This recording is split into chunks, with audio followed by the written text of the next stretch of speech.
Yo, what up, guys? This is your boy Victor, back at it again, heading to another podcast. Always running late, but you know how I do. But as I'm running late, I had time to think about some things real quick, and I'm really lucky and excited to be around craft beer and this time in DFW history. There's a lot going on, a lot of people doing their part to promote, bring new beers to light. Just really into craft beer, from home brewers. I'm wearing my 12% drip to Sean and his groups, you know, bringing like a unique style to craft beer. Got my friend Dom, False Idol, you know, promoting them because they make some awesome beers, and I love Dom to death. But you also got BeerWorks making great beers. They're about to open up soon too in North Richland Hills. That's exciting. Then you got people like Turning Point, who's been killing it for a year. That wasn't around before, and I've been drinking craft beer for maybe 2 years now. So it's exciting to see stuff like that. So with that being said, and me being long-winded for no reason, I just want to say, walking over to Celestial right now, another brewery that's popping, that's doing big things. And I'm going to hang out with George. He just came out with one of his beers. So he used to be a home brewer, now working for Celestial. The last beer he made as a home brewer was a sour IPA that they just made at Celestial, which is a fucking phenomenal beer, by the way. Me and my friends love it. I thought I would never say I love a sour and an IPA, let alone a mixture of both. So I'm gonna stop talking. Let's go see what's up with George and then hang out, drink some good beers.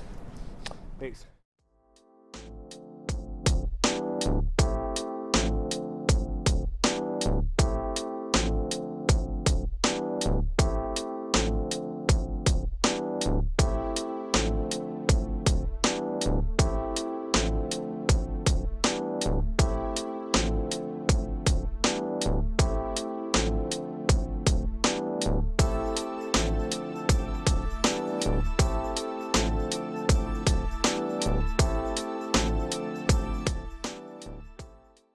Appreciate it, bro.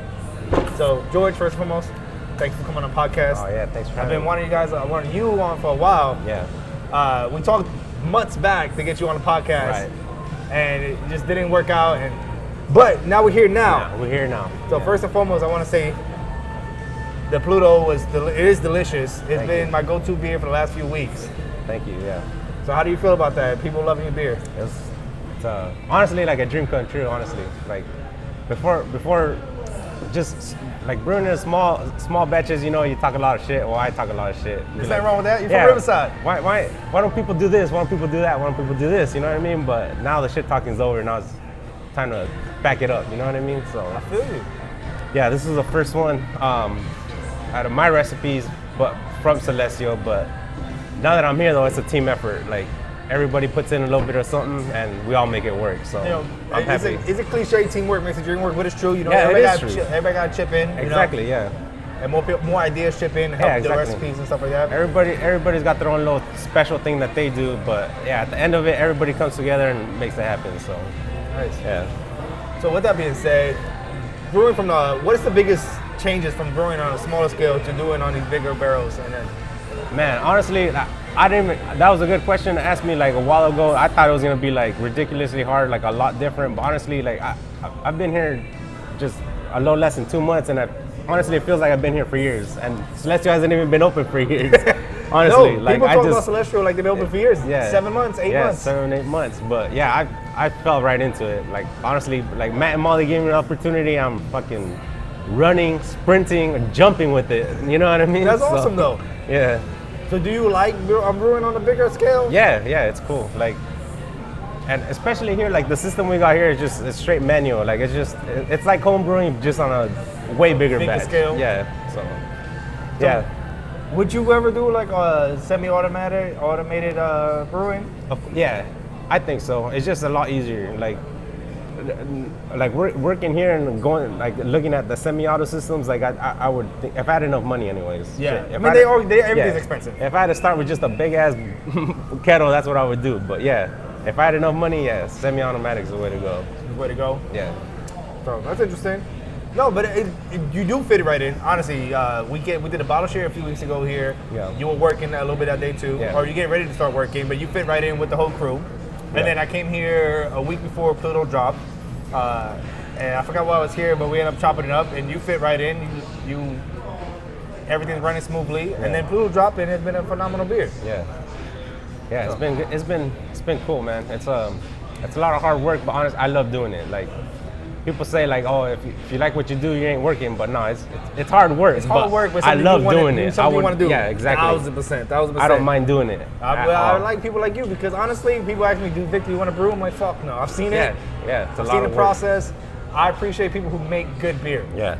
I'm gonna stick in my little corner, enjoying the beer. Yeah, it is a lot of work. I haven't even homebrewed since I started here, just because it takes the same amount of time, and it's honestly more of a hassle to clean, and just 5 gallons versus 310 gallons. You know what I mean? Yeah. So, that's interesting, man. So it might be a weird question, but brewing on a 5-gallon batch and then brewing on a bigger batch, did you have to change the recipe a little bit? Yeah, there's always a little, like you always gotta make tweaks and stuff, but I mean, it's like I said, it's science is science, and just that's what it equals out to at the end of the day. Yeah, you know what I mean? Yeah, you make little adjustments to, they work with groundwater here. I used to just do RO water, just straight, like just clean water. So I added all my minerals in. So now, like, it's a little bit of change, but you get used to it and you adjust it. You know what I mean, as you go. So that's interesting. What about what's some of the beers you wish you guys make or want to make? Oh, it's gonna happen. It's not a wish. It's just about time. We just brewed. It's gonna be a big pastry stout. We just brewed that yesterday, so it's gonna be like a coconut chocolate kind of like an almond joy without the almonds type of beer. So it's gonna be a big sweet pastry stout coming out 2 to 3 weeks from now. No shit. Yeah. So everything's coming out. Like Matt's down for anything. Matt and Molly, like they know the beer scene and they know where it's headed to. Like everything in its right place. Like I couldn't be happier working here either. Like everything's working out good. Like I get to do what I want to do. Like, and their beers are already awesome too. Like their core lineup. That's true. Yeah.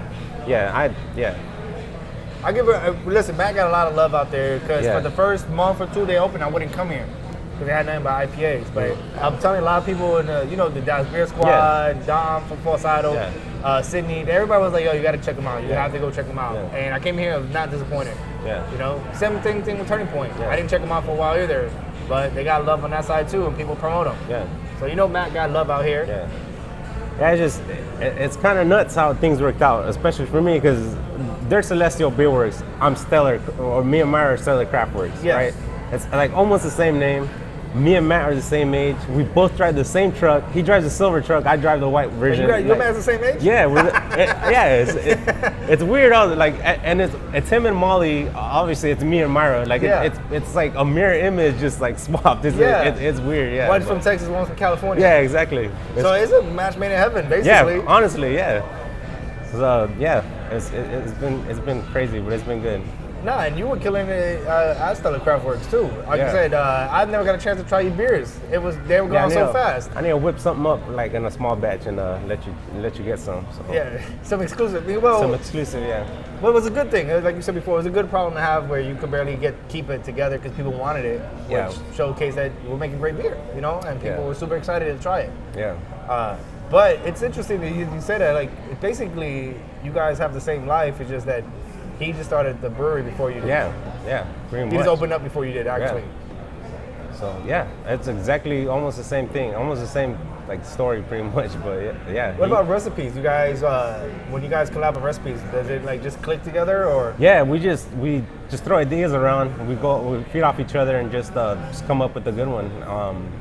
Because we both done different things, and we just throw ideas around, see what works, see what doesn't. Mm-hmm. If he's had bad experiences with something, or if I've had bad experiences with something.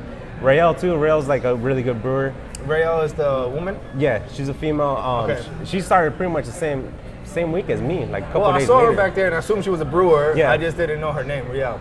Yeah, I mean, like I said, everybody's got like their own little special thing that they do. Like mine, I think my niche is sours and big like sweet pastry stouts. Matt obviously has got the IPAs down. On lock. Rael's like more like a traditional brewer. Like she does like a lot of just basic clean, good beer. You know what I mean? Like traditional German or American lagers. Yeah, right, stuff like that. Just clean, good tasting beer. Done right. Yeah. Well, you need those things. You need the traditional. Someone who has a lot of background on that. You need the sour because the sours are really killing it right now. Sours and big pastry. I'm the type of person where if it has an ingredient, I want to taste that ingredient. Either go I'm a big 100% and okay. everything. You know what I mean? Can I ask you a question? Is a beer a bad beer when they go in the description of what type of stout they are, and then they don't have none of those flavors? Not necessarily a bad beer, but yeah, I mean, if you're advertising something, then you should be able to taste it. You know what I mean? Like that's the way I feel, anyways. And that's how I feel too. And I mean, maybe not be a bad beer, but it's definitely not a good beer because you're disappointed. Like right. If you say it's gonna taste like pecan pie, you're drinking. I don't even taste pecans in it, let alone a pie in it. Just a lot of sugar. I'm like, nah, it's not. It's disappointing. It's very disappointing. You know? Yeah, I've had a couple beers like that, but yeah, I mean, you just gotta go big. That's how I am. You gotta go big on everything. You know what I mean? Like if I'm saying there's a flavor there, then you're gonna taste that flavor. But there's always a balance to it too. You know what I mean? That's true, man. Anything like, I don't like anything too cherry, man. Too cherry stout, like stouts with cherry that has too much cherry flavor, it kills it, man. Right. Yeah. I like natural flavors too. You know what I mean? Like all the flavors, especially that I did at home and that we do here, is just all natural, like purees and stuff. I hate extracts. I could totally pick up an extract right from just tasting it from the very first sip. I said it a few weeks ago on the podcast. I feel like I'm a douchebag when I say it, but when you taste an extract, you kind of get the hints of it, like. Or if it's not really barrel aged, when they do the wood chip barrel aged, you kind of get that flavor, and it's a little different, you know. And I feel like a douche was saying it, but I'm like, you can taste it. Extracts to me, they taste like plastic. Whatever flavor it is, if it's extract, it tastes like straight up plastic to me. I feel like it just tastes too weak. Like it's not real and it's weak and it's just off from what. Like if it says it's like a pineapple extract to help with your whatever style you're making, it just doesn't taste like real pineapple. It has like a little weak pineapple taste to it. Tastes a little artificial. Yeah, to me, that like the extract. I've had a couple extract beer where like they smelled amazing, but then when we actually drink them, I'm like no. But those are the ones where you get disappointed because that's when usually they're extract. Yeah. And then they smell great. Yeah. But when you actually drink it, there's no flavor to it. I had this one beer, pineapple stout. I'm not gonna say the brewery, but I already kind of said it with the name. But it was a horrible beer. It wasn't bad. It was a good beer. It was a well-made beer, but no pineapples. How you gonna say pineapple, and says. And it has really beautiful flurry, like words on it, making it sound fluffy, and you drink it like, ain't no pineapple in this motherfucker. No, I really don't like that at all. But what about Kool-Aid? Like I was just at Intrinsic, they have a Kool-Aid beer. A Kool-Aid, I've never messed with Kool-Aid. We're gonna launch, we're gonna call them Rocket. It's like gonna be our Rocket series, so they're gonna be like sessionable sours. Okay. Like 4.5%, 5%. So it's really light sour, but just fruited, like just different fruits in it. Okay. And I have done one at home. We called it Post Mamon. So it was like a play on Post Malone, but Mamon in Spanish means like literally the translation to that means sucker. So we did like a lollipop sour. So we added a bunch of like Jolly Ranchers. Ooh, how did that come out? That one was really good. I think that was a favorite, like for a lot of people. So we're gonna. Did you separate the Jolly Ranchers by color, so you get like the Jolly Rancher? Yeah, it was all red. All the red flavors. Yeah. Okay. Yeah. I was thinking like you did a whole series. Like you got the blue one, you got the green one, and then the cherry one. Yeah, that's coming up, but keep it a secret. Yeah. It will be. This won't be out for a few weeks, so you have the beers ready by then. Trust me. No, that's interesting. Nah, man, it's a lot of good things out there. But you've been in Texas, what, 2 years now? 4 years now. 4 years now? 2015. 2015? Yeah, I came in 2015, yeah. How's the beer scene changed since the years you've been here? Yeah, even in that small amount of time, it's changed like dramatically. Like when we were here, there was, Turning Point wasn't even open yet. Nope. Celestial wasn't even open yet. Nope. Honestly, that's the only people I mess with around here. Like Manhattan Projects was barely open. Yeah, they're barely opening. So yeah, I mean it's already changed a lot. Like there's a lot of good breweries around here, but a lot of them I feel like they're like old school. They like that old school type of beer. You know what I mean? Which there's no problem with that. But like I said, I'm into the like. I brew and I like to experiment too. Like I'm not gonna stick to something just because somebody told me to do that. You know what I mean? Especially with beers. Yeah, facts. That's what I feel like traditional people or traditional brewers do. Like they're stuck in their ways and that's what they want to do, which is cool. You know, there's no problem with that. But I don't want to be like that. There's so much stuff to experiment with, and when you lock yourself in, when you think you know everything, then you're already lost. You know what I mean? Like you never want to limit yourself. Yeah. You never want to limit yourself. That's the way I think, anyways. And there's a bunch of new hops coming out like every single year. Well, I didn't realize there was a bunch of experiment stouts coming out. I mean, hops. So people still working on different strands of hops. I didn't realize that. That's what I'm saying. Like, you're already limiting yourself if you're sticking to a certain hop because it goes with that certain style. You know what I mean? Like, nah, like, kind of like handcuffing yourself. Right. You're limiting yourself. Like, I want to experiment with stuff. Like, there's a bunch of new signs coming out, even like now, you know, like with just everything. Well, there's different. I learned from you there was different yeast strands. I learned a little bit from Barry, but Barry, like, he's really into yeast. Yeah. And of course he cultivates his own yeast, so he got deep into it. So that went right by my head. Yeah.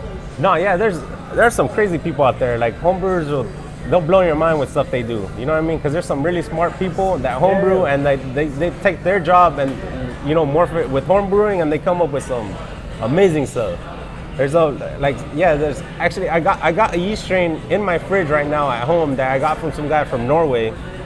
And he made it like 2 different yeasts and made his own yeast. Like, that's crazy. You know what I mean? Like, yeah, homebrewing. There's a lot of cool, smart people in there. Like, nah, this is facts. There's a lot of cool, smart people doing things on their own level and then trying to, you know, showcase their talent and things they could do. It's really interesting. But you know, when I did my intro today, I was talking about the 2 years I've been in craft beer, doing the podcast and then diving deeper into it.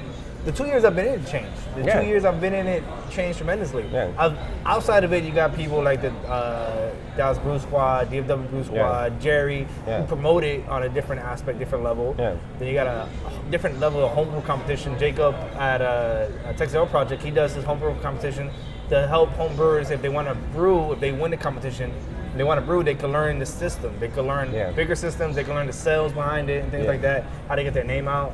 So it's a lot of things changing, and then a bunch of good breweries. Celestial, Turning Point, BrewWorks is about to open up. False Idol's about to open up. Yeah, they're about to open up. Yeah, that's a lot of killers about to open up. Yeah, man. Exactly. And those are the people like all about the new age stuff. You know what I mean? Yeah. Like I said, there's nothing wrong with traditional beers. No problem with it, but everything has its place. But I think the cutting edge. This is why I think DFW is super exciting out of everywhere else. I mean, I'm not from California, but in my opinion, I always say this, I think DFW has the best beer community as far as the people who promote it, as far as the people who drinking it, and then the organizations coming up behind it. Yeah. You know, of course, we take tips and trades from California and New York. I mean, not just those particular areas, but the East and West Coast. Yeah. And we just make it our own out here. Yeah, you know that's the exciting part to me, because like coming from California, I've seen the beer scene out there, and it's ridiculous. You know what I mean? You can't go to a bad city and there's good beer everywhere around there. Well, they're on top of each other and they all hitting hard. You gotta hit hard. You gotta come out the back. Yeah, exactly. You can't be making no traditional stuff out there because you ain't gonna last. You know, and that's real. You know what I mean? It's facts. It's facts. But there's room for traditional. But there's things that I like too. You know, 4 Bullets. They're very traditional England style beer. They like traditional England style, and that's what they do. And they have their little market. They don't want to spend more than what they have. Right. You know, so. Yeah. You know, you're gonna have your hit for that, but I think like you said, the place to be is on the cutting edge on things. And I feel like that's the exciting part about being here now. Is like I see it. I feel like honestly, I've told people this. I feel like I'm from the future, like coming here, like because honestly, I feel like you're Marty McFly. Yeah. I feel like DFW is like honestly like 10 to 15 years behind California, and that's good for me. I embrace that, like, because my goal is, you've heard of Russian River, Pliny the Elder and stuff. Yeah. My goal is, I always tell people, I want to be the Vinny, which is the owner of Russian River. I want to be the Vinny to DFW. You know what I mean? In a couple years, I want to be the OG that started like that started, but just embraced that whole exactly, trend. Like grew it from nothing into something. You know what I mean? I put DFW on the map. You know what I mean? And make it like a nationwide known. This is a beer mecca. You know what I mean? I think it's gonna be a beer mecca. Look. BrewWorks got some hitters that people haven't heard about yet. I mean, of course, we've been to some of the beers because they had some of the showcase here and we live here. Right. But they got some quiet hitters that no one's talking about. No. And I can't wait for them to open. Celestial beers is becoming an interesting trend. I wonder where that's going to be the next few months. You know, next year or so. Yeah. But it's a sleepy city, man. Yeah. Manhattan Projects, they do a little bit traditional, a little bit not. You know, but they make really good beer, and their name's getting out there fast. Yeah. And they want to open up before they start doing some crazy beers. Yeah. It's like you said, like I feel DFW is a sleeping giant. Because the one thing I love about Texas too is like Texas is all about Texas because of Texas. Like real patriotic about their state, which I fucking love. You know what I mean? Like, yeah. And I feel like once you get all that good beer coming in, it's just gonna blow the fuck up. Like I think this is gonna be, like I said, a sleeping giant. I also think DFW is better than Austin. I'm not a big fan of Austin beers, man. Yeah. That's the thing. Texas is so huge. Austin's like three hours from here. Houston's 3 hours from Austin too. You know what I mean? Like, there's enough room to share. There's enough room in the market. You know what I mean? Listen, Texas is one of the bigger states in the country. Plenty of people who drink beer. Yeah. There's nowhere. One thing I was for weeks talking about this. This people were fearing the craft beer bubble. It's not gonna happen anytime soon. There's too many people. Yeah. There's not enough people in the market. Right. Listen, we've met. I've been doing this for 2 years. And I think I've met you almost at every beer event because it's always the same people. It's less than 1% of the market is really into craft beer. Yeah. You know, so there's way more room to grow, way more people to get. You know. Yeah. That's what I mean. I mean, you only think like that if you're only doing like certain things. You know what I mean? If you're specializing in domestic lagers, you're never gonna beat Bud Light. Or, you know what I mean? I mean, honestly, you're not. Yeah, that's what I mean. Like you gotta see the market and see where it's trending. Like facts. That's just smart business. You know what I mean? So. Well, we'll see what happens. You got people falling left and right though. That bad business, but people thinking they're gonna come in and make $1 million. Right. And that's the thing. Like I love beer. Mayra loves beer. Like we plan our vacations around beer, honestly. Yeah, like you guys tripped me up when I first met you guys. You guys go on vacation. Yeah. Like we're planning to go to this and this brewery. Like that's what you guys do. Yeah. Like yeah. Exactly. Like and some people they think, oh yeah, craft beer is trending right now. I'm gonna open up a brewery. You know, you can't do that. You gotta have love for it. You gotta know and see a vision. You know what I mean? And go for that. You know what I mean? You usually have love for it because in the beginning, there's no money to really be made. No. Because you got to invest a lot of money, of your own money, or take a loan out to get your equipment out. And you got to know what you like and what part of the market you want to hit and hit it hard. Right. Like if you're into sours, you got to get on that. You got to get on the cutting edge of sours, man. Right. You got to try something different. You know, of course, you have traditional sours. You might have something that people like. You know, maybe some ciders too. Maybe throw something weird, but you gotta do it because you want to do it and love to do it. Working 18 hours a day at the brewery. Yeah. The thing about traditional beers is like traditional brewers to me is like they got no end game. Like you're following tradition because you want to be, you know, as right to the original as possible. But I mean, if you're playing that game, you're never gonna be Germany in a Pilsner. You know, you're never gonna be Belgium. I think my Hand Project Pilsner. I think it's pretty good. But as a traditionalist, that's where it came from. That's what you're shooting for. You know what I mean? Facts. You gotta. This is I don't facts. know. To me, like I don't think they make traditional Pilsner though. You can never beat the OG. You know what I mean? Like the OG is always gonna be the number one. Yeah, home country is always gonna be favored. Yeah. You know, it's gonna be tough. Yeah. You know, I did a quick vlogging episode. I want to do a follow-up podcast with Legal Job. I did a brewery tour with the owners, right? And they said something very interesting to me. When they opened up, they love beer too. Two things they said that caught my attention, and I want to talk to them about. One is they're like, Bud Light's a good beer. Bud Light's a good beer, and people are like, why you say that? They're like, you get a Bud Light in any part of the country, as long as there's nothing wrong with the way it was handled, it tastes the same. Right. It's tough to do with multiple different locations, multiple different variants, and making beers across the country, across the world. Yeah. It's hard to do it that way. Two, the other thing I found really interesting, I want to follow up with them, they were saying when they opened up, they took very minimum loans out. They got a canning thing and they want to make it to market fast, and they made traditional style beers like lagers and pilsners and lighter beers like that, just to make it to market. And that was their game plan, to get off to get a foothold and to get their loans off their back. Once they got that, now they're doing barrel age stuff. Yeah. And I like that as far as because they had the capital to buy the canning stuff and really push it. But I thought that was interesting, you know. Yeah. Now I see what I want to see what Legal Drive does in the next year or two with their barrel system, you know. Yeah. That's what I mean. They had a plan and they followed to it. You know what I mean? That's the way to do it. They took the hit as far as like the craft beer snobbery, saying that they were in a really good craft brewery. Because I even said it, like I was like, I'm not impressed with Legal Drive. The beers are like every other beer. Why buy that? I could buy Bud Light. But unbeknownst to me, their game plan was we're gonna make it to market, we're gonna sell, we're gonna pay off all our debts, and once we got all our things ducks in a row, then we're gonna hit our interesting, unique beers. They have an old-fashioned beer that's fucking off the chain. Now, is it the best beer ever in the world? No, but it's really good. Yeah. It's really good, and it showcased that they have real good talent there. You know, so it's interesting. So you're right. You gotta have an end game. You have to have a plan. Yeah. You know. So what's the next big style you think is gonna come out?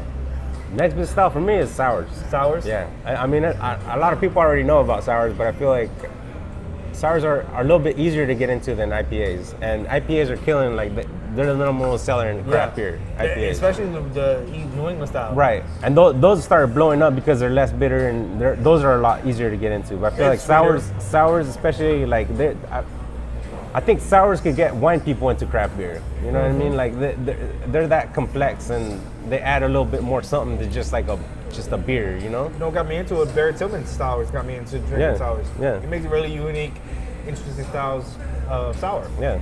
You ever guys did a project with Barry Tillman, like do a collab? Yeah, I'm sure that'd be no problem. But I'm not sure if Matt talked to him or something. I think it'd be interesting. With that'd your be passion good for sours and his passion, you guys come up with a unique collab. Yeah. You know? Yeah, that'd be cool. You know, he's also killing the game. He does a lot of traveling, promoting sours and stuff like that. Yeah, I've seen him. I follow him on Instagram. I've met him a couple of times too. Yeah, he's a cool guy. He's a smart guy. Yeah, smart, good bro. brewer. Yeah, so he knows his stuff. Yeah. It's I did a podcast with him. It was a little, like I said, I was just sitting there, was just nodding the whole time, like, yep. Don't know what that means, but yep. Just know my place. I don't know anything. But being here, how often you guys travel back to California for beer? At least once a year. All our family is back here. Yeah, it's just me, Mayra, and my sister-in-law out here. All our family is still back there. So at least once a year. So. I didn't realize that. Actually, we already got the next trip planned. Mayra's birthday is on July 3rd. So 4th of July is always the next day. Everybody's got the day off, so that's when we usually go. It's the beginning of July. Nice. What are you gonna do when you guys out there? Any particular breweries gonna hit up, or we just family? Always. No, we do both. I think we spend more time at the breweries than we do with family. You got phones, you can call. We say we're going to visit family, but we do a lot of drinking. What's if I go to California, what's some like low key spots I should hit up? I'll tell you spots. I'll tell you towns. Towns? Yeah. So Anaheim right now is blowing up. They got handball there all the time. They got a bunch of new stuff. Obviously, if you heard of Bottled Logic, but Noble's there. Green Cheek is there. There's so many of them. Right Anaheim's they're getting some heavy hitters too, like some legit stuff. I think Ballast Point opened up like a big spot out there.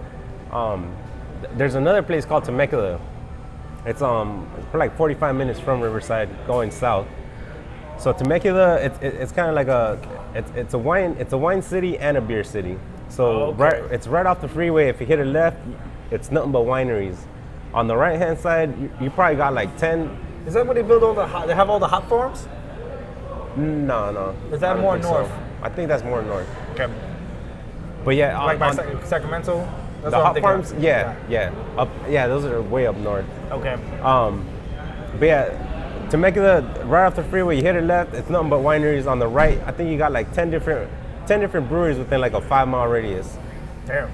Actually, me and Mayra tried to do like the whole circuit for our anniversary one day. Did you make it? Nah, so we were one short, and she had too much. She had to tap out, but we finished it up the next day. So you kind of did the whole circuit, just not once. Right. Babe, she's a champ though, cause we went and I had a beer there. So, but I would tell you this, man.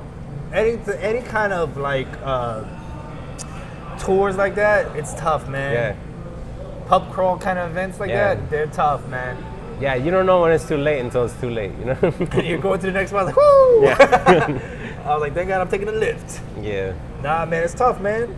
But, so Anaheim, well, I go to Anaheim, before I blew my knee out, I used to go to Florida, New York, and Anaheim, California to play handball. Yeah. I was really big, I'm still big into handball, but, you know, I was training, going to all the big Mecca spots. You know? You played competitively or just, Cool. Like Sal Duane is one of the bigger handball players. I know him and his family out that way. I'm from New York City, so we played competitively. So most of my competitive years, I lived out here, and I didn't really play. But like 5 years ago, I was like, fuck it. I met a bunch of New Yorkers. I wanted to jump back into it, and we met a bunch of Californian people. So we all started training, traveling to Florida, New York, back to California. We're all getting back into getting our skills back up to the pro level. And I just blew my knee out. Like a year and a half ago, I blew it out, and I blew it out twice. Yeah. That's why I got this weird hobble walk now. My knee is never gonna be the same, so I just said, fuck it. I always thought you were just drunk. Half the time I'm drunk too. It comes out more when I'm drunk. You see me laughing and smiling and hobbling, I'm drunk. No, but yeah, Anaheim's blowing up right now too. Good stuff. Of course, then you already know San Diego's loaded with good breweries. Yeah. LA's loaded with anywhere in California. I stay out honestly. of LA as much as possible. Yeah, I don't really like LA. Like they got awesome beer, but just the traffic and just it's just nuts. It's too much.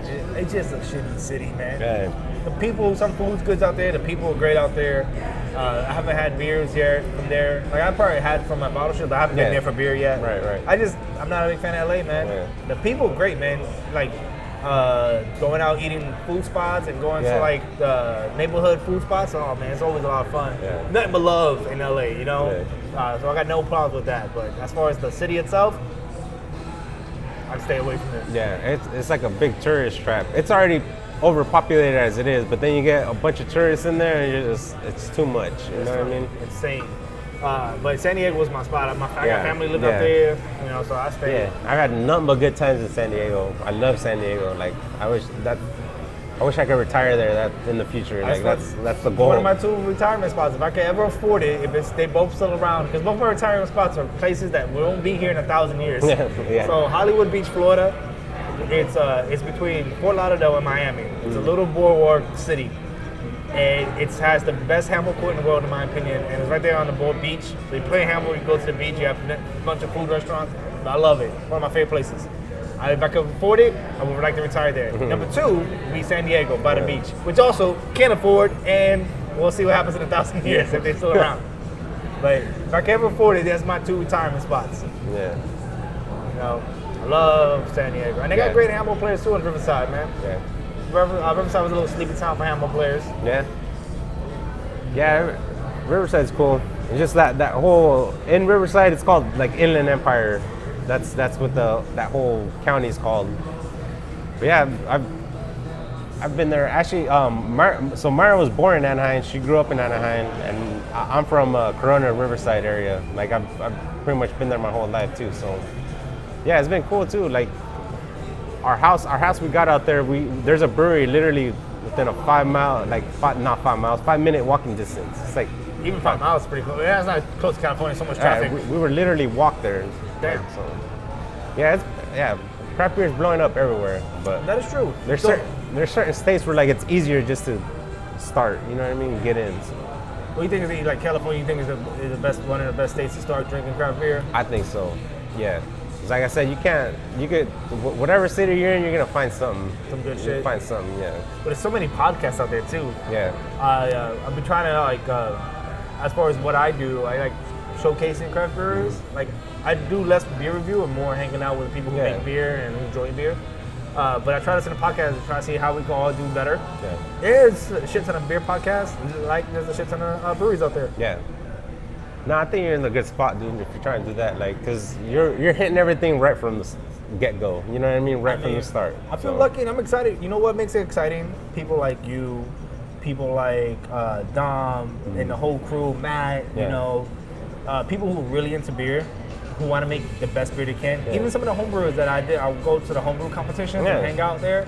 There's people who just want to make the best unique beers they can do and what they're into, and it's really fucking interesting, bro. And their excitement makes me excited. Yeah, even though I don't have no passion to make beer, their passion makes me want to drink it. Yeah. Yeah, like I said, homebrewers are like they're the ultimate passionate people. Like to me, honestly, like because they'll go out of the way to help you out, but then they'll go out of the way to make their own stuff. You know what I mean? Like come up with stuff that works for them and like just engineer their own stuff. It's crazy. Yeah. A tiramisu stout. Never heard of that before, but that shit is delicious. The guy who made that stout, he likes it more to be on a traditional coffee style. But when he won the competition and put it on tap, they made it more of an American style tiramisu, which is more chocolatey. So he didn't like that. Oh, he didn't mind it. It's just different. So when I had his coffee version of it, they're both delicious. Yeah. They both taste like tiramisu. It's like, when you say tiramisu, it's like, how the fuck do you translate that, bro? Yeah. That shit is delicious. Yeah. And then, but there's a lot of good places, man. I just trying to think right now. There's so many good breweries. I can't even think right now. You got Prairie in Oklahoma, killing it. Yeah. Of course, the East Coast, Massachusetts, New York, all that little area. Yeah, there's so many, and I mean, real craft is real craft. Like we probably haven't, regardless of how much you're into craft beer, if you fly into a different state, real craft, you know what I mean? Like you're gonna go into a brewery you probably never even heard of. No. And you'll probably find some good stuff. You know what I mean? That's real craft beer. Like they stick to their own location and they do what they do and they do it good. And they don't distro out of their market. That's fine. Right. You know who put me on game? Sean. Yeah. Was telling me about Mississippi. They're trying to go come up and make their own beer, and they got some hitters out there. Yeah. You know. That shit's everywhere. Like it's exciting. Almost every state. Like Chicago, I heard Sean was like, I need to make a trip to Chicago and get some of their breweries out there. Yeah. You know, like one of the biggest states per capita for like breweries versus the amount of people they got is Vermont. Vermont's like a sleeper state. You would never think like. I wouldn't even guess. I would have guessed like Oregon, Portland. Yeah, but no, it's Vermont. Like, and they got some bangers out there too. Like just. Vermont. God damn, I didn't even think about Vermont. And there's stuff that you've heard of, obviously like Alchemist, Hill Farmstead and stuff. But Matt was telling me he's been up there. Yeah, he would literally walk down the street and found some like good spot. You know what I mean? Like that's. Vermont. Shout out to Vermont. We gotta make a journey to Vermont. Now, I just did a few weeks ago. I did a podcast with a guy from Massachusetts. He was trying to put me on game of like breweries out there too. Better on Draft. Really interesting podcast. Good crew of people, man. Yeah. But Michigan based. They support a lot of Michigan breweries and things like that. Okay. But they said they got some like new bangers out there that every time they do a poll of like giving away free beer and stuff like that, they go to the brewery. Always the newer ones, new upcoming ones are winning it versus the traditional people. Yeah. So that's unique, man. It's interesting. Yeah. That's what I'm saying. Don't limit yourself. Don't ever think you know everything, because as soon as you do that, you're fucking cutting yourself off. Man, the more I learn about beer, the more I know I don't know shit about it. Yeah. Like I already know I don't know shit because I never got into it until later in my life, just recently. Yeah. And then also just like the more you learn about different hop strains, and then talking to homebrewers talking about experimental hops. People making breweries are making beers out of experimental hops, and they're like they're taking notes for these hop farm people saying, okay, this is what I got out of it, this is what I'm tasting. I don't know if it's consistent with anybody else. Yeah.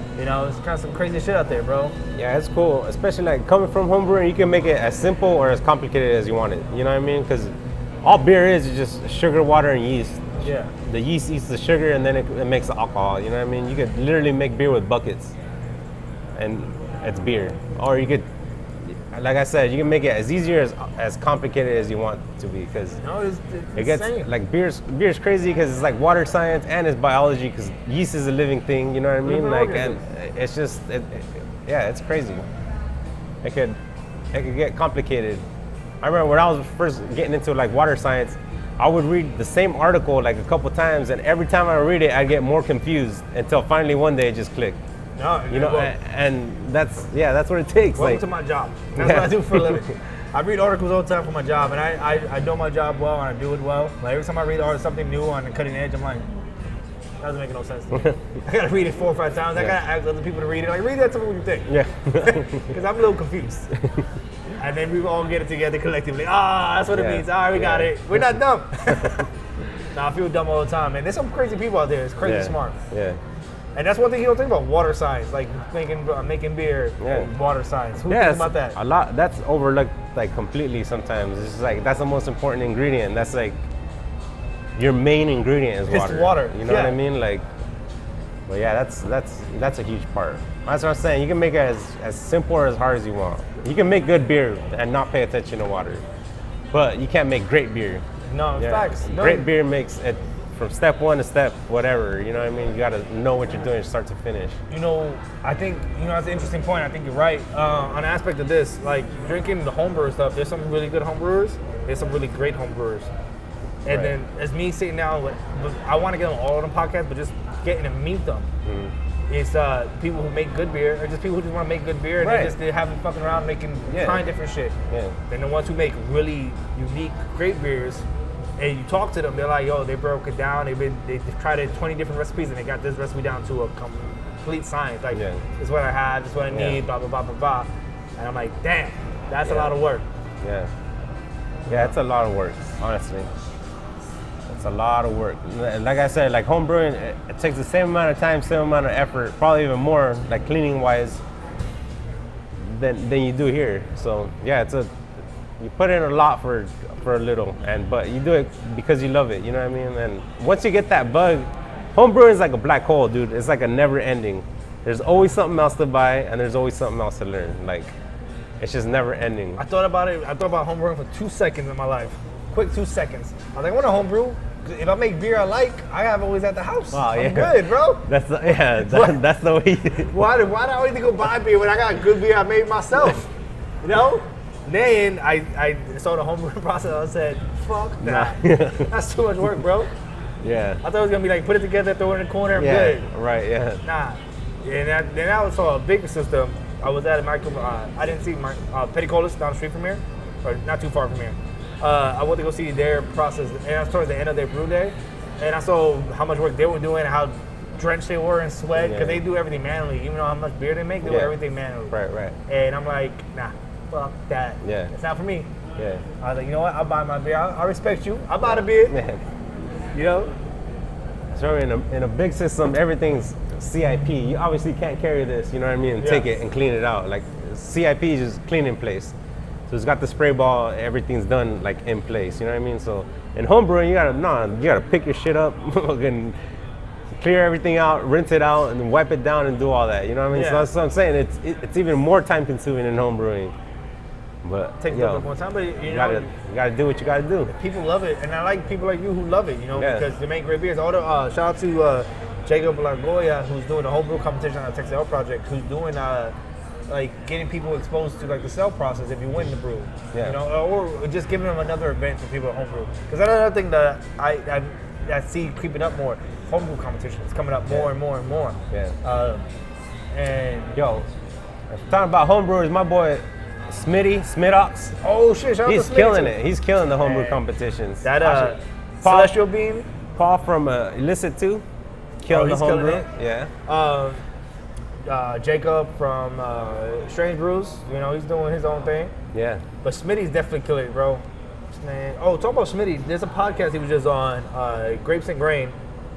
It was an interesting podcast. They were talking about homebrew competition, and like making wine at home. Like, it was a really interesting podcast. So shout out to Teeny and them too. Link right there in the description. You know, check them out. Yeah, it's a crazy thing. You know, you spend a lot of money, you spend a lot of hours doing it, but you do it because, like I said, because you love it. It's something to do. You know what I mean? Like, facts. So yeah. So what's some of the styles of beers that you're not a big fan of? That's not a big fan of. Probably gonna get a lot of hate, but lagers and pilsners, I just don't like them. Like, I don't know, just. Like I said, like I tried to tell you earlier, like I'm all about flavor. I want big flavors. Yeah. I'm all about big things, you know what I mean? Like, from the first sip, I want like whoa, man, what am I drinking right now? You know what I mean? Like, there's nothing wrong with lagers and pilsners, but they're just too clean, too simple, too basic. Like, see, I've been getting into pilsners lately, just because a lot of times when I go out drinking beer, it's a good palate cleaner because it's a very simple beer. Right. It helps kind of reset my taste buds for the next beer. So a lot of people like them because they're like lower ABV. So they're like, you could drink, you know, more than a couple and still be all right. But if that's the case, I'd rather drink like a session IPA or something. You know what I mean? Like a 4% sour. Or session like IPA is a sleeper. Like, I didn't think for a long time I said I didn't like IPAs. And I was just talking mostly of the hot bomb IPAs that were coming out when I first got into it. And I'm like, I didn't like those hot bomb bitters, So it wasn't for me, but session IPAs are really easy drinking, very low IBUs on it. So they still have like 30, 40, maybe 50 IBUs on it, but it's not too much of a hop killer, you know. Yeah, it's just full flavor, but just mellowed down. You know what I mean? But I mean, I can't lie. I'm into Pilsners, but it's not for everybody. Right. There's nothing wrong with that. I think, Pilsners and lagers and Belgians are like not my thing. You got me with Belgians. Fuck Belgians. I do not like the banana clove flavor. Yeah. That thing it bothers my tongue, man. Way too estery. I don't know, man. That just bothers my taste, my sensibility. Yeah. I drink in my bottle shares just to experience it every time I see them. So my big thing now is every time I go to a new place, they have a beer I don't like the style of, I'll drink that beer first. Mm-hmm. Just because maybe their take on that style might change my opinion a little bit. Might help me gravitate to it. Right. Hasn't happened for Belgiums and wheats yet. Yeah. But maybe one day. One day. Yeah. Yeah, you never know, but I think those styles are like not my thing. Right on with that. Well, you know what? Like I said, I like Pilsners only because, especially at like bottle shares that we go to, everybody's bringing the big hitters out. Yeah. I bring myself a little quiet Pilsner, keep it to myself, and I just drink that between beers. Yeah. You see, if I would do a Pilsner or a lager, I would do it with like the newer hops too. I wouldn't use none of the old world German hops or the old world domestic hops. You know what I mean? Like I would do a Pilsner or a lager, but then dry hop it with like some crazy new hop. That would be like my take on Pilsners and lagers. Dry hopping it, getting a low sessionable beer with an interesting back flavor with the hops, the dry hops. Yeah. Any hop you would want to do it with? Like anything you think off the top of your head? Yeah, there's so many, dude. Like there's so many. I think Citra will work really good. I think Calypso will work really good. I think Calypso will be off the chain. I think Mosaic and Eureka would probably be a little bit too much, but I still do it just see how it came out. I don't know. I don't know if Mosaic. I don't know. It doesn't hurt to try it. If anybody watching it, let me know. Try it. Make a Pilsner. Dry hop it with some Mosaic. Yeah. Won't take much. Just throw a bunch. It won't be traditional, but hey. But you like doing something different. Yeah. There's nothing wrong with that. Be different. I like to set trends, not follow them. There's nothing wrong with that. But the more interesting thing, you know what happens with things when people try something different? It might make a new trend. You know, Same thing with being like hazy IPAs. I know this is not a hazy, I grabbed it, but it's just a non-filtered IPA that has a lot of the flavors left behind it. Right. People forgot that there's flavor in this style of IPAs when you don't filter them out. It's like the difference between like a West Coast and like an East Coast IPA. I feel like the West Coast IPAs, I think they shot themselves in the foot because all it was back in the day was how much bitterness can you get into a beer. Hop bombs can make it. Yeah, it's just all bitterness, bitter, as bitter as you could get it. Like that's not friendly to the general public. You know what I mean? Like that's friendly to some people. It's also expensive. And yeah, it's that, but it's like at a certain point, it's like you're not even tasting anything at a certain point. It's just pure bitterness. You know what I mean? I feel like that's where West Coast IPAs shot themselves in the foot, and then East Coast IPAs came, and it's just like it's a hop bomb, but hops in a different way. It's hops used on the colder side of brewing versus like the hot side, so it gives you all the flavor without the bitterness. I feel like now it's like a clash because I feel like some people say they like IPAs, but they're like, oh, it's too bitter. No, it's not too bitter. It's an IPA. You know what I mean? Like it's still an IPA. I would say this for me. I'm in that fence with you. Like where you would be like, first of all, I would never say I like IPAs. Right. I would say I like New England styles and fruity IPAs. Yeah. Because they hide the bitterness really well. Yeah. But traditional IPAs, like traditional sessionable IPAs, I like that. Like session IPAs or smash IPAs. I could drink those, but real traditional IPAs or West Coast style IPAs where you have a little bit more bitter flavor to it, those are not for me. But I'll never claim I like IPAs either. Yeah, it's like it's made up of like different things too. It's just not the bitterness. Not, to me, anyways. It's like it's the way it drinks. It's like the West Coast IPAs are like super crushable, super refreshing. Like you could drink more than one. Like New England IPAs, I feel like some people want like that sweet, thick IPAs, which is it feels really good. But honestly, a lot of what I've had, I could only drink like one or two, and then my palate's fucking like it's too sweet, too thick, too much. You know what I mean? Like, that's but you throw it in Pilsner. I'm fucking with you. No, I mean, or you can make just a good IPA and drink that all day. You know what I mean? No, that's fair. That's fair. You know what I realized about beer, and this is my own stupid thinking. I was just like, this the beer is that style. It's just this what a beer is what it is. But what it really is, there's a spectrum of a style. You know, you have sours, right? And then in that spectrum of sours, you have different strands of yeast. Then you have the lighter side of sours with the more fruity and with nice little hints of tart. Then you have like a very mellow, refreshing style. Like this, it's a spectrum chart of different styles of every version. Stouts, porters, IPAs. There's an interesting spectrum. And you might fall in line in certain parts of that spectrum. Now, maybe not the whole thing for everybody, but different parts of each style, there's a spectrum you might fall into.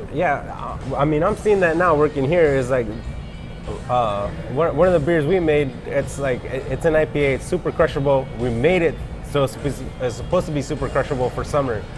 It's gonna get hot, you know what I mean? Like, you wanna be able to drink something more, like, while you're out in the sun, you wanna drink it more than one. A lot of people thought it was too bitter and it was too thin. Like, you know, that's kind of the point. You know, you want it to be bitter so you could have that lasting bitterness in your tongue. So you're like, oh, I want another drink, and keep on drinking it. You want it to be light on your tongue so you could drink more than one. You know what I mean? Well, I like the lightness. I like the lightness. You talking about, which one you talking about? World Tomorrow? No, that one's another crusher. World Tomorrow and Mona Lisa. Both of those, they got not raving reviews. Like, some people love it. Some people kind of, that's what they say. It's too bitter. It's too thin. Like, yeah, that's what we're going for. I like World Tomorrow. For me, World Tomorrow was just. So I had to drink World Tomorrow twice. I had a case of that and I had a case of Pluto. So of course I drank the Pluto first at home, then I drank the World Tomorrow. The problem with going back to that like that, I just shot my taste buds and I fucked them. And I knew that, so I'm like, okay, I gotta try it again another day and try World Tomorrow first. It's a good beer. For me, I really was just in love with Pluto, so I was just like, okay, this is a good beer. I'm gonna put that to the side. I still have 2 cans left. I'm gonna wait until I'm done with my infatuation with Pluto and making my slushy beers, and then come back to it. But it's a good beer. What's interesting is I like the complexity of the notes in it, and it doesn't. When I did drink it, it doesn't feel heavy in my stomach. That's so the World Tomorrow is kind of supposed to be like a East meets West type of thing. So it's got like old school West Coast hops. So that's why it looks a little hazy, but it has the hop flavor. But it's got like a East Coast yeast, and we're known for hazy, so we're gonna make it hazy. So it's kind of like a mix of both. You know what I mean? Mona Lisa it's supposed to be like a hazy IPA, not a New England style IPA, because New England styles, they're supposed to be like thick and sweet and pillowy, you know what I mean? That's a big problem within the community, is the confusion between New England IPA versus hazy IPA. And a lot of people outside the market always want to classify them as the same thing, which they're not. It's very tough to try to talk to people about that, especially when they're just writing reviews. But even if you have like one of the OG people from New England, straight from New England, like Trillium Treehouse or something like that, those beers they still got like a good bit of bitterness to them, and they're still pretty light on your tongue. They're not heavy, they're not thick, they're not sweet. Like I don't know how that interpretation got into the mainstream, and like that's where you go to. Like I don't know. Just because again, it's an interesting time. Like beer culture is becoming more popular. And as that becomes more popular, you got more people jumping into it, and then you got people who don't know enough about the history. Like me, I don't know enough about the history, so I can't really comment on things. But people who just jump into it when I feel like they're special or act like they know something will tell people, maybe this is what New England is known for, is these hazy, sweeter IPAs versus, well, actually they're known for little sessionable IPAs with a lot less bitterness to it, and some being non-filtered. And non-filtered doesn't mean hazy, you know. They have a hazy kind of look to it, but it's not filtered, bro. It's cool. I mean, as long as people are drinking beer, you know, that's all that matters. But I'd rather have people come in and like, you know what, I think this is a New England, and then first we need to be willing to talk to somebody. Like, okay, this is not a New England, this is what it is, this is the styles of beer, blah, blah, blah, blah. But I just like people coming in, man. Like, I just like seeing new people getting into beer. Like, I'm still new. Like, fuck it, I'm new. I'm still getting into beer my damn self, you know? So doing 2 years doesn't mean I don't know shit about beer. You know? I still haven't seen a lot of the states for beers yet. I've traveled across the United States, and I have yet to try a lot of the beers, because before I got into beer, I was traveling. Now I got into beer, I'm just sticking to Dallas. I haven't traveled much. You know? Gotta go back home to New York, try out the beers out there. Gotta go to Florida. There's a lot of good spots too. But I mean, it's just new styles are crazy too, because like some people they got their own interpretation of it. Like the whole New England style IPA, like the hazy IPAs, like they have a really bad rap within the traditional community because it looks like orange juice, or it tastes like too fruity. It tastes like a yeast bomb. There's too much yeast in there. It's like I don't know. Like the challenge I always put out is like, okay, you make a good one then, because honestly, I've had a lot more bad hazy or New England style IPAs than I've had good ones. Just because it's hazy doesn't mean it's good. You know what I mean? Not to knock Roar. They made a hazy IPA. I didn't think it wasn't bad. It was something new for them, so they trying something new. You know, I do appreciate that, and that's why I said I really appreciate it. It was a good beer, but it wasn't a good hazy beer. Right. Especially saying it's a refreshing beer. You know, I wish it had a little bit more extra, it's good enough. I'd be using it. It had bitter flavor to it, but it wasn't nothing sessionable. It was just very interesting beer for them. Yeah. You know, I just wish it was, say, promoted as a hazy sweet bomb, just promoted as East Coast style beer, unfiltered, like hazy is, without some bitterness to it. You know, I don't know. Yeah, that's the thing where I always say, like, people hating on it. It was, it looks bad, or it's gonna taste bad, or all right, try to make a good one then. You know, if you're talking all that smack, you try to make a good one. See how easy it is, because it's not easy. I'll tell you that much. You know, like, you gotta know what you're doing. Making good beer is hard in general, especially if you don't know the style you're trying to hit. You know, you can make it look good.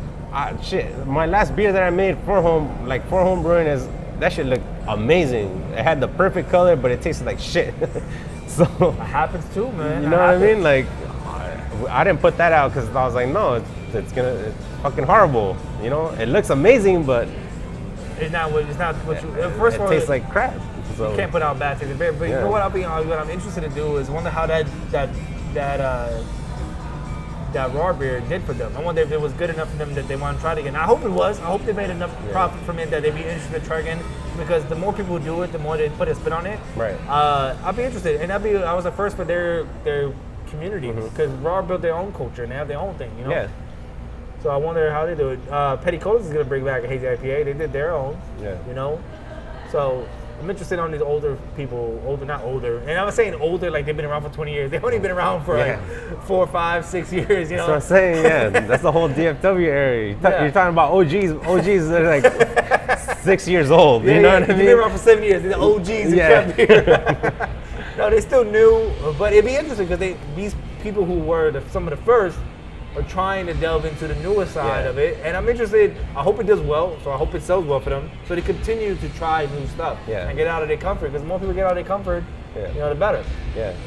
And that's why Celestial Turning Point, you guys are killing it, because you guys don't repeat a lot of the same styles, and you guys try something different. Now, sometimes it might taste a little similar to something else, but you guys trying different combinations.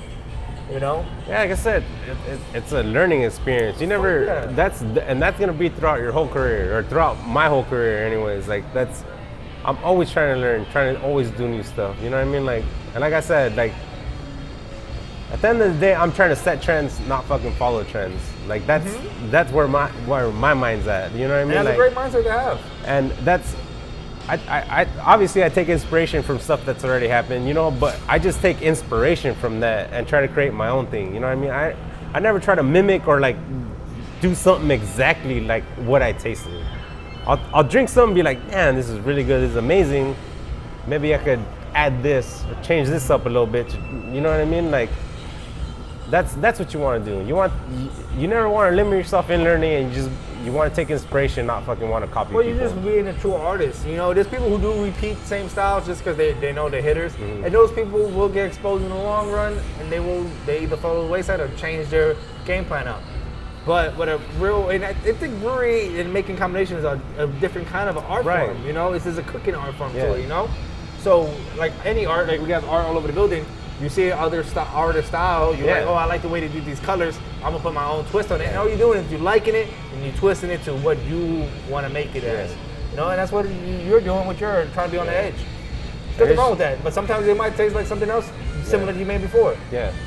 It's okay. And it's just like the people, like you said, like some of the older breweries right now, they put out one hazy IPA and think they're doing something special. It's like, there's so many hop combos you could use. Yep. Just because it's hazy, you're not doing anything special. You know what I mean? You can make 100 different hazy IPAs and they could all taste different. You got to know how to like blend hops, or you know what I mean? Like do and all try that. Different things. That's why I really hope they were successful and they make it something they repeat themselves to do. Yeah. Because, okay, I wasn't a big fan of the first raw hazy IPA. It wasn't bad. I wasn't a fan of it. But if it was successful and they want to do it again, they might, as time goes on, do more combination. Maybe add an actual unique twist for them. Because they do more traditional German style beers. Yeah. Maybe they can add a unique twist to it, and then it could be something new. Yeah. I hope that, like I said, I hope they follow through with it. I hope they do it again. I'll be there again to support it. You know. And Petty Colas, I hope they do another one. Yeah. They're gonna. They said they are, but let's see what happens. I hope they put their own twist to it too. Yeah, that's what it is too. At the end of the day, it's all about support. You know what I mean? Like, yeah. No one's ever 100% on everything. You know what I mean? Like that can't be. That's if you make something bad, you got to learn from that. You know, that's how you get better. You know, like that's shit. Like I look forward to making a mistake because then I'll get it in my mind that all right, you know what you did wrong. Don't do that again. Well, that's a good point, man. That's a good point. You got to learn from things. You put a combination together, and I'm like, I think this is gonna happen. The end result is not what you expected. No, yeah. But now you know exactly. This combination doesn't work. Yeah. That's what you gotta do. And then another brewer calls, he's like, hey, I'm thinking about doing this combination. Like, hey, man, I did this before. It's not gonna hit what you're thinking. It's gonna hit like this. Yeah, that's what it is, dude. Yeah, that's what I said.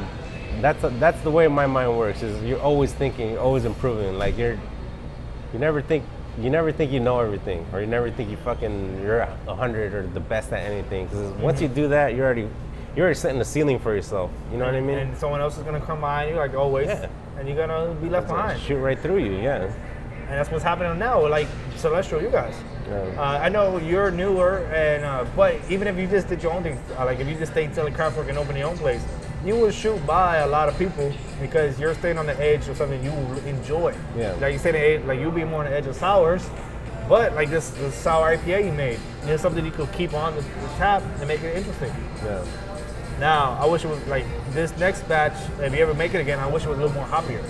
Yeah. But the hops really come through. Again, you gotta freeze this. Put this in the freezer. That's a great pool beer. Yeah. Get a spoon, sing about it. And like I said, we're still learning. This was our first sour IPA. You know what I mean? No, but it's great though. We got room to improve. We're gonna improve. We're always gonna have room to improve and and make it always better. switch the style up too. You can use a different strain of yeast. You can do different hops.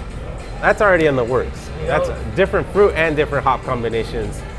It's still gonna be a sour IPA, but but you can the sky's the limit with those combinations of things. Right, exactly. It's still sour IPA, but it's gonna be a completely different sour IPA. Yeah, I'm looking forward to it. Like I said, I have me and my friends, my family, we've been coming in buying as many as we can and making the slushies out of it. Like, hey, come and get it. That's just gonna be out soon. Yeah, it's almost out of the fridge, man. So come ASAP. George, man, this is a pleasure, man. Hey. On that note, man, do you still post on Stellar Craftworks? Yeah. So yeah. Follow me on Stellar Craftworks. Follow my wife. She's the other half of Stellar Craftworks, the better half of Stellar Craftworks. Mayra at TheBrewGal. Links in the description. Also, definitely give them a follow. I'm looking forward to the different strands of yeast. I'm looking forward to these different beers you're making. Yeah. Listen, man. Honestly, this quick conversation we had, I've learned a lot, and I hope you know the passion you have is going to inspire a lot of people because it's coming through heavy, bro. It's coming through heavy. Thanks. So I'm excited for what's going to happen in the next 2 years. And it's been a great time for beer, man. Yeah. So it's an exciting time, especially in this area for beer. So before we leave, we're going to do a chug. So on that note, I appreciate you guys watching all the way through. Follow Stellar Craftworks. Follow Mayra at TheBrewGal. Thank you. TheBrewGal, links in the description. And then we're about to do a chug. And then we out of here, man. Everybody have a safe week. Peace.